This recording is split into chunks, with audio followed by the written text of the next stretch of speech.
Hidden Heroes, by Stephen Lake. Banton walked casually along a street in downtown Chicago that rested in the shadow of the Board of Trade building and admired the skyline around him. As he did, he chewed on a sandwich in his hand as he enjoyed some personal time to himself. It had been several months since he'd last had a day off, what with the supervillain outbreak of late, so he was planning to enjoy every minute of his free time. Especially since it would likely be some time again before he'd get another day off. As he walked down the street contemplating what he would do for the day, a man in black tights, blue cape, and a pointy hat came flying down the street and landed not far from him. Banton frowned at this. Wonderful. Another second-rate supervillain wanting to show off to the world, he muttered to himself. I am Celestra, evil overlord of all darkness, declared the man in black tights in typical supervillain style. However, Banton was less than impressed. So, he asked flatly. So, I have come to take over this city, block by block, and demonstrate my mighty power for all to see, shouted Celestra. Banton cocked an eyebrow at this, and then continued walking as he ate his sandwich. Sure thing, pal. Whatever you say, he replied flatly. However, this did nothing to deter Celestra. Do you not fear me? I am a supervillain, he declared. So, replied Banton. No matter what Celestra did to intimidate Banton, he was not impressed. He'd seen far scarier and more powerful supervillains than him. Celestra then grinned deviously. Then if you will not fear me, perhaps you can answer me a question, he grinned with evil glee. Banton stopped and turned slightly back towards him. What is it you want to know? If you're looking for information on the city, there's a tourist office just down the street, he replied sarcastically. Celestra snorted. Impotent fool! I am not here to tour your city. I have come to seek out superheroes. I understand that there are many of them here who will try to stop me. So I say, if there's a hero in the house, I dare him to show himself, mocked Celestra. However, to his great disappointment, the only answer he received to his challenge was the sound of the wind blowing between the buildings, and the bored, almost disappointed moans of the people who filled the sidewalks around him. Celestra was disappointed at this, as he'd expected a typical, cliché superhero to appear at that moment to challenge him via an equally cliché superhero's declaration. Yet there had been none. No capes, no red tights, no declarations of justice. Just empty, silent canyons of steel and stone covered in glass. This made Celestra irate. Fine. If there is no hero here who wishes to protect you, then I will destroy everything you see until one of them comes and challenges me, he said as he cackled with evil delight. Oh, whatever, you old windbag. Stand in line, shouted one of the bystanders. Celestra turned angrily towards the man, and floated rapidly over to him where he grabbed the man by the collar, and raised his other fist as though to punch him. But, rather than being fearful, he instead smacked Celestra across the face as though he were a belligerent child. Celestra dropped the man in surprise, and then rubbed his jaw in disbelief. He then glared at the man. How dare you touch my beautiful face, he screamed. Banton snorted at this. If you call that beautiful, you need to get a second opinion, he retorted. This enraged Celestra. Deciding to teach Barton a lesson, he reached over and picked up the car next to him. Barton narrowed his eyes at this. He knew what would come next, even if the bystanders didn't. So he began to step towards Celestra to prevent him from doing any harm to the people around him, but soon stopped. He'd almost forgotten that he wasn't in uniform and, according to the rules of the Order of Superheroes, he wasn't allowed to engage a villain in combat unless he was. This bothered him. Even more so was the fact that he couldn't sense any other superheroes nearby, and he was also not wearing his communicator, meaning that he couldn't call for backup. It was at this point that he was regretting having left it behind in his apartment. He'd done that on purpose in order to avoid being called in to work on his day off. Now he was regretting that decision. However, just then, an idea struck him.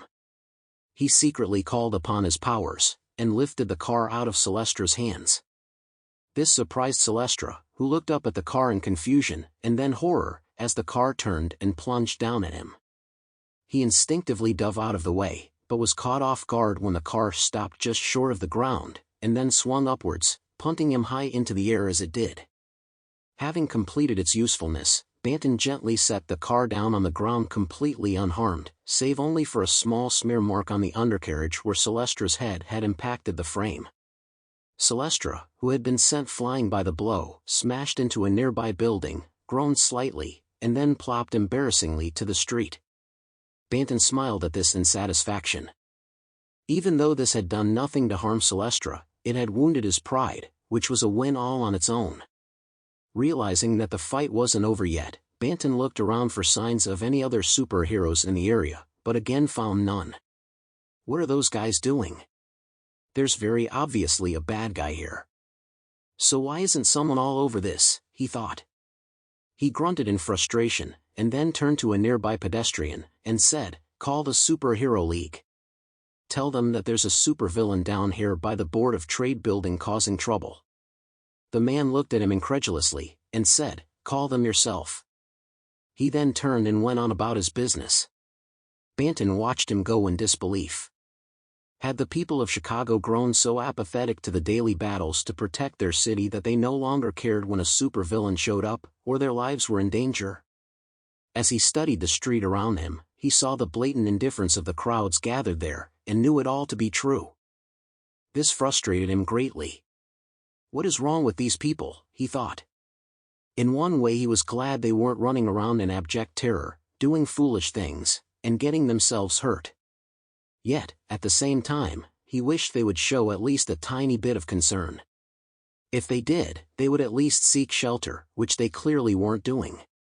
Celestra soon composed himself, and then glared at the people around him with deep-seated anger. "Who dares touch my beautiful face?" he screamed. "Ah, shut it," shouted a pedestrian. "Shut it. How dare you!" A car suddenly leapt at Celestra and knocked him down the street like a ping-pong ball. The car then settled back into its parking space a moment later. However, it did not do so unharmed, as its roof, and part of its trunk, had been caved in by the blow. Banton grimaced slightly at this, and then used his powers to fix the damage. He was used to cleaning up after his own battles. But rarely did he do it in the middle of one. That kind of work was typically left for the junior heroes to do, as they were still learning the trade, and needed to regularly practice such things to improve their skills. Celestra soon reappeared on the street again, fuming angrily like a rodeo bull. He then picked up a large car next to himself, and swung it over his head as though to throw it at someone. Banton's eyes narrowed at this. Even if he was on his day off, he wasn't about to let a half-baked villain hurt someone. So, with a quick surge of power, and a wiggle of his fingers, he caused the car to begin spinning in the air. This, in turn, caught Celestra by surprise, yanking him off his feet in the process. He then grabbed onto the car's bumper and held on for dear life as it spun around wildly in the air. This drew the attention of several bystanders who laughed at the villain's rather comical predicament. Eventually the bumper let go and Celestra found himself flying through the air and into the side of a building. Again he slid down it, and then landed in the street with a plop. Banton quickly recovered the bumper, reattached it to the car, fixed all of the damage that had occurred, and then set the car back down in its parking spot, and all with the slightest of hand gestures, ensuring that nobody would know that this was his doing. The pedestrians, who had generally been ignoring the fight up to this point, now stopped and looked around in confusion. It was obvious to them that a superhero was in the area. I mean, cars don't just fly around streets on their own, after all. Yet they were confused as to who had done this, as they couldn't see anyone in the area. Was this the work of Invisible Man? Or maybe Superflight? It could even have been Sonic Boom. They were 3 out of only a handful of superheroes who they knew could do such things without being seen. Yet, search as they might, there was no sign of not only them, but really any hero at all. What made this even stranger to them was that it was commonplace for a hero to advertise their presence upon arrival to the scene in order to calm the fears of onlookers. Yet nobody had. After a brief and awkward moment of contemplation, all of the surrounding bystanders suddenly began to panic. If it wasn't a hero who had been doing this, then it must be an even stronger supervillain. One villain fighting in an area was bad enough. But two of them battling with each other for supremacy was far more than anyone cared to deal with. Banton grumbled in frustration at this. "Oh sure. Now they run," he muttered. Soon, the only people that remained was himself and Celestra. Not wanting to seem too obvious, Banton quickly retreated into a nearby doorway and watched as Celestra flew down the street and stopped not far away. "All right, I don't know who you are, but stop hiding and come out now." "I don't fight cowards who refuse to show themselves," shouted Celestra. But nobody answered. He then flew over to a nearby light pole, yanked it off its mounting, and held it up like a baseball bat. "I'm tired of waiting, superhero. Come out where I can see you or I will destroy everything in this place," he barked. However, just then, as Banton twitched his fingers and expressed his powers, the light pole turned in Celestra's hands and smacked him in the head. The villain then looked at the pole in abject confusion. Was it possessed by a mischievous poltergeist, or was something more happening here? Banton then gestured subtly with his hand, causing the light pole to again smack Celestra in the face, repeated as though he were part of a comedy skit. Banton then laughed at this. However, Celestra did not. He soon threw the pole down the street, and then watched in disbelief as it flew back at him, flipped upright, and then returned itself to its original place, while at the same time miraculously healing itself as though nothing had ever happened to it. Celestra was now starting to wonder if he truly was dealing with some kind of mischievous poltergeist. Deciding to ramp things up a bit, on the off chance that he was secretly dealing with heroes, and not ghosts, Celestra summoned a fire elemental. To make this monster, he first summoned the fuel out of every one of the nearby vehicles, and then collected it into a ball in the air before pouring lightning into it. A moment later the ball of fuel erupted into flame, completing its creation. Oh. Not good, thought Banton. He knew that, if he was to have any hope of stopping a fire elemental of this size, he would need to summon an opposing water elemental of equal size. But, to do that he needed lots and lots of water. However, that would be difficult, as it had been so dry lately that there was no water anywhere that was easily accessible to him. Suddenly he remembered that there were fire hydrants everywhere. It wasn't a perfect solution, but they would have to do. He then closed his eyes and concentrated on one of them. At first nothing happened. Then suddenly the entire hydrant ripped itself out of the ground, sending a bluish-white torrent of water nearly 30 feet into the air as it did. The water then quickly collected into a gigantic humanoid figure that soon came to life. Moments later the hydrant returned to its place and was quickly restored to its former condition. Celestra stared at the creature in dumbstruck amazement. Even the fire elemental was surprised at this. Celestra then pointed at the water elemental and said, "Destroy it." The fire elemental roared angrily, its flames growing hotter as it did, and then charged at the water elemental. The two creatures soon collided, which created a steam explosion that rattled windows on both sides of the street all the way up to the top floor. As the two mortal enemies fought each other in a battle for supremacy, Celestra watched in giddy glee. However, what he didn't notice was that Banton had quietly summoned an earth elemental from the street material behind him. It soon reached out and grabbed the villain by his ankle and began beating him on the ground like a maid beating the dust out of a rug. Celestra, however, successfully protected himself from the blows, and was soon able to kick himself free of the creature's grip before blasting away its head. The creature then stood there in confusion for a second, its head and part of its upper body scattered across the street behind it, before summoning its missing parts back to itself, making the creature whole again. It then glared angrily at Celestra. This caused the once confident supervillain to grimace in fear. Just then Celestra realized that the street around him was now strangely quiet. Confused at this, he turned and soon noticed the fire and water elementals staring disdainfully at him. No longer were they fighting each other, but were instead standing together with one another as allies. This angered Celestra. "Well, don't just stand there. Destroy him," he shouted. but the fire elemental refused to respond. Unbeknownst to Celestra, while he had been distracted, Banton had transferred all control of the fire elemental to himself. Upon realizing this, all of the color in Celestra's face immediately drained. Whoever he was facing was no rank amateur. The earth elemental then smashed its fists together in glee.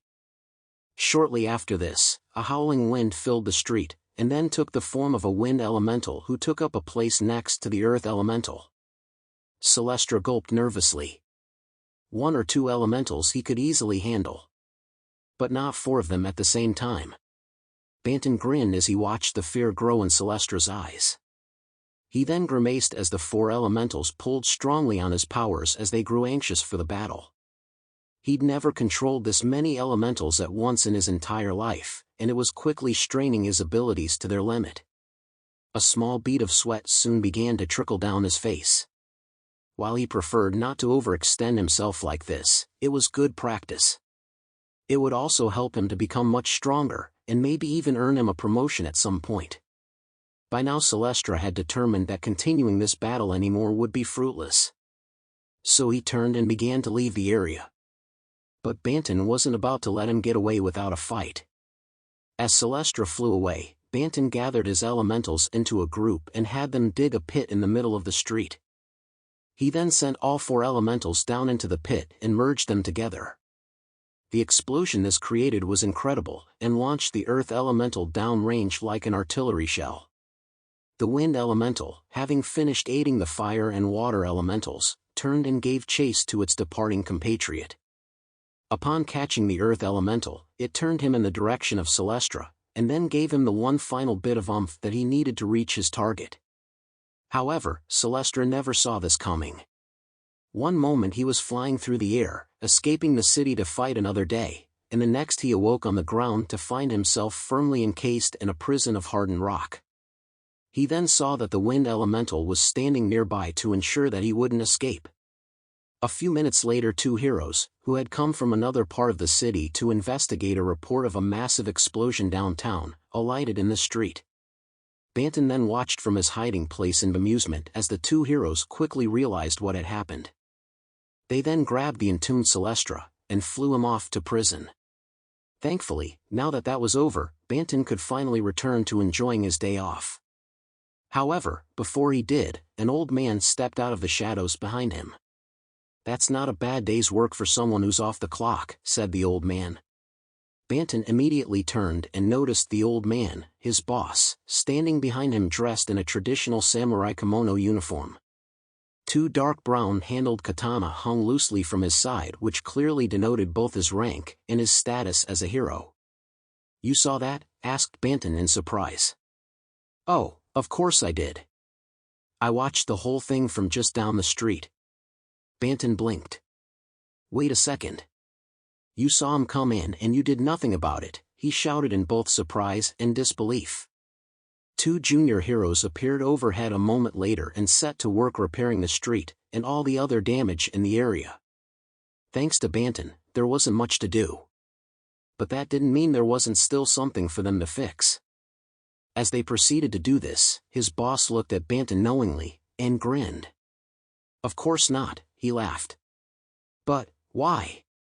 If you knew what was happening, why didn't you send someone else down here to deal with the problem?" The old man chuckled. "I wanted to test you and see what you'd do." Banton's eyes narrowed. "You do realize this is my day off, right?" The old man nodded. "Of course. So why make me fight a battle out of uniform on my day off? You know the rules." His boss nodded. "And so do you." Banton frowned. "Yes, and I had to go out of my way not to break them just to stop him. And you did an admirable job at that, which was the whole point of this exercise." Banton looked at him in confusion. "Exercise? What are you talking about?" he asked. The old man then flipped him a silver coin, and smiled. "Congratulations. You've passed your advancement test, and are thus promoted to the rank of 5th level hero," he said. Banton looked at him in disbelief. "Wait, this was an unannounced promotion exam?" he exclaimed. "Yep, and you did an excellent job at it too." I'm very proud of you. Now go enjoy the rest of your day off. You've earned it, said the old man. He then took 2 quick steps, leapt into the air, and was gone. Banton watched him go with muted incredulity before looking down at the coin in his hand. He soon noticed that the inscription on it read, 5th level hero. He then looked up at the sky, laughed, and tucked the coin into his pocket. What a way to get promoted, he said as he shook his head. The end.